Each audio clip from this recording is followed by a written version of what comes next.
अच्छा, तो हमारा जो आज का टॉपिक है उसका नाम है कॉज़ एंड इफ़ेक्ट। आज हम पढ़ेंगे कि लॉजिक में कॉज़ और इफ़ेक्ट किसको कहते हैं। तो और कॉज़ एंड इफ़ेक्ट से रिलेटेड एक कॉन्सेप्ट है जिसको कहते हैं कॉज़ल रीज़निंग।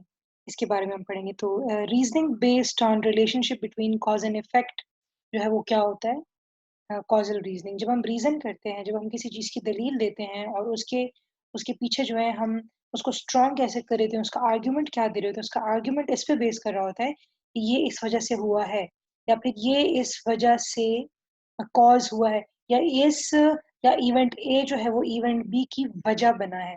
तो इस तरह से जब हम रीज़निंग देते हैं, तो इसको हम कॉज़ल रीज़निंग कहते हैं, ठीक है? यहाँ पे अगर आप इसकी डेफिनेशन देखें तो लिखा हुआ है inductive reasoning in which not deductive but inductive reasoning, ठीक है? इन व्हिच सम इफेक्ट, कोई भी एक खास इफेक्ट इज इन्फर्ड फ्रॉम, इसको इन्फर किया जाता है, मतलब समझा जाता है कि ये इससे निकला है या इससे इसकी वजह से हुआ है, is inferred from what is assumed to be its cause, किस में से निकला है या किसकी वजह से, जिसको हम समझ रहे होते हैं या एज्यूम कर रहे होते हैं कि ये इसका कॉज है। कॉज किसको कहते हैं? वजह को कहते हैं। इफेक्ट किसको कहते हैं? उसके असर को कहते हैं, ठीक है? और some cause is inferred from what is assume to be its effect. दोनों तरीके से जब हम इंडक्टिव रीजनिंग कर रहे होते हैं, from effect to from cause to effect और फ्रॉम इफेक्ट टू कॉज, दोनों तरफ से हम क्या कहते हैं, इसकी रीजनिंग करने को क्या कहते हैं? कॉजल रीजनिंग कहते हैं, ठीक है? थिंग्स इसमें एक और ये एक चीज़ मैंने कोट पढ़ा था कहीं, ये things do not just happen.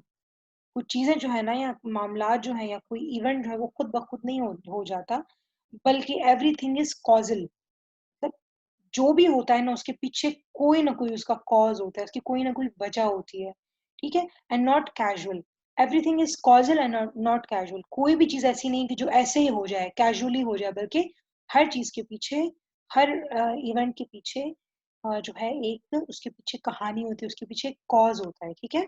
अब अगर आप देखें तो सर्टेन कंडीशंस होती हैं किसी भी इवेंट को अकर करने के लिए, या ए है कोई, ए कोई इवेंट है, ठीक है? उसको उसके पीछे कुछ कंडीशंस होंगी, अगर वो कंडीशंस पूरी होंगी तभी वो इवेंट आएगा। तो आपको ये पूछना चाहिए, आपको सोचना चाहिए, आपके जहन में सवाल आना चाहिए कि कंडीशंस और कॉजेज तो काफी मिलते जुलते हैं। तो आप बिल्कुल सही हैं, कॉजेज और कंडीशंस तकरीबन एक ही चीज है, ठीक है? कंडीशन किसको कहते हैं? कंडीशन कहते हैं वो चीजें जिनका होना लाजमी है। अगर ये नहीं होंगी तो एक इवेंट नहीं अकर होगा या नहीं हैपन करेगा, ठीक है? तो अब कंडीशंस की भी थोड़ी सी ब्रॉडली इसकी दो टाइप्स हैं, एक है नेसेसिटी कंडीशन और एक कहलाती है सफिशिएंट कंडीशन। अगर आप इसके नाम देखें, नाम से ही पता चल रहा है कि नेसेसरी का मतलब है जरूरी और सफिशिएंट का मतलब है काफी, ठीक है? इसको हम देख लेते हैं कि इस सेंस में इसका क्या मतलब है।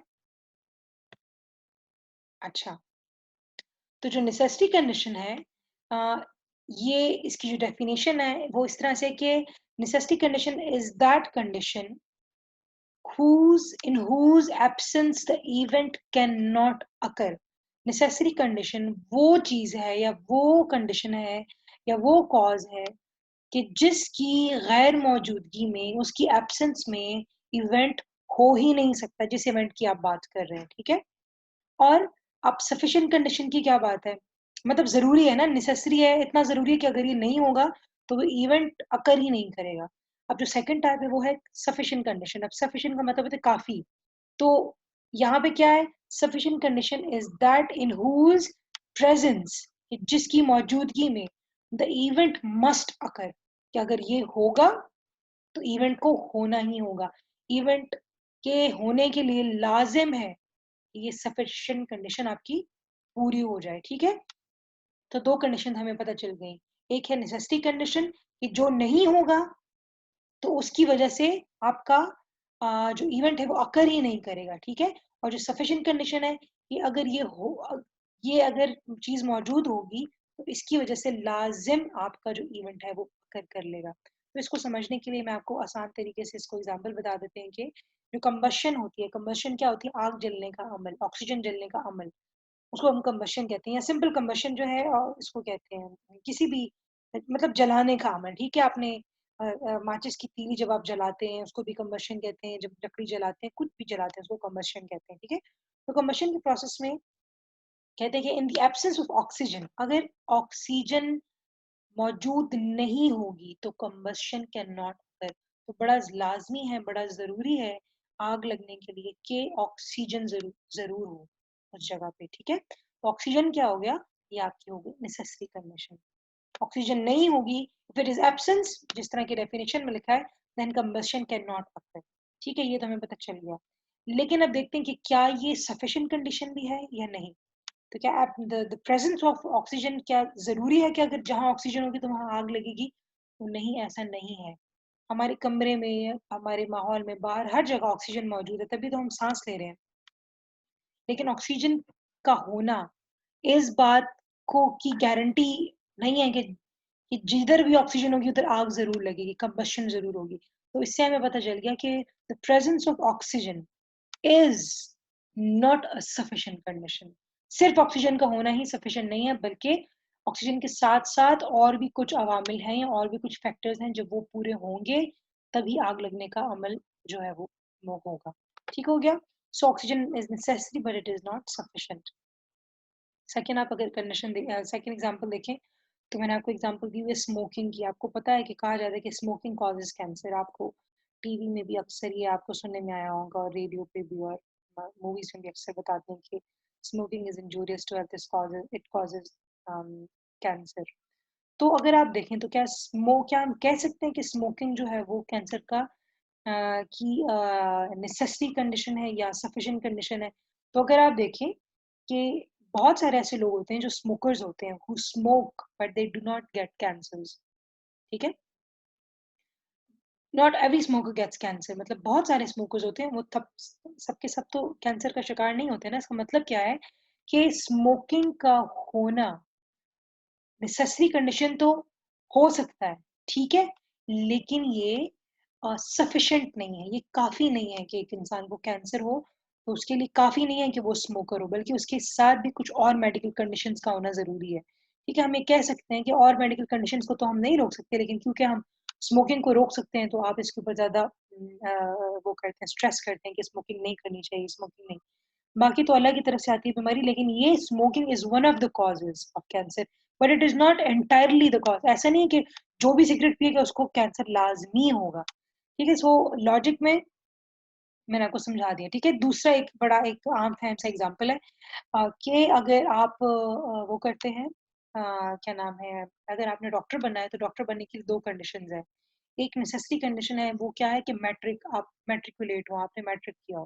ठीक है, मैट्रिक का होना ज़रूरी तो है, लेकिन अगर ये नहीं होगा ना, अगर आपने मैट्रिक नहीं किया होगा तो ऑब्वियसली आप डॉक्टर नहीं बन सकते।